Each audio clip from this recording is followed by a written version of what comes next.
ডেপসিক এবং চ্যাটজিপিটির মধ্যে পার্থক্য দেখব। চীন এবং আমেরিকা দেখি কারা আগানো। তো চ্যাটজিপিটির কাছে প্রশ্ন করি, জীবনের লক্ষ্য কেমন হওয়া উচিত? সেম প্রশ্নটা ডেপসিকের কাছে করব, তো কপি করে নিই, দেখি কে ভালো উত্তর দেয়। আপনারাই বিশ্লেষণ করবেন এবং জানাবেন কমেন্টে।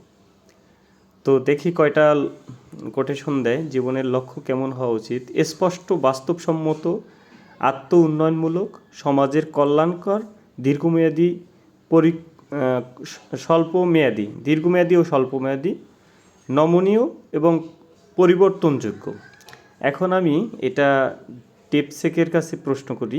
এটা হচ্ছে চীনের তৈরি, আর এটা তৈরিতে হচ্ছে খরচ হয়েছে $6 মিলিয়ন, আর ওই চ্যাটজিপিটির কিন্তু হয়েছে প্রায় 100 মিলিয়ন। তো উত্তর দেশে আত্ম উন্নয়নমূলক, শারীরিক মানসিক সুস্থ, পেশাগত, অর্থনৈতিক, তারপর হচ্ছে আপনারা পড়ে নেন ব্যক্তিগত, দীর্ঘমেয়াদী লক্ষ্য, নমনীয়, প্রায় 8টা দেশে এবং কত সুন্দরভাবে ও দেশে। তো আপনারাই বিশ্লেষণ করেন কে আগানো।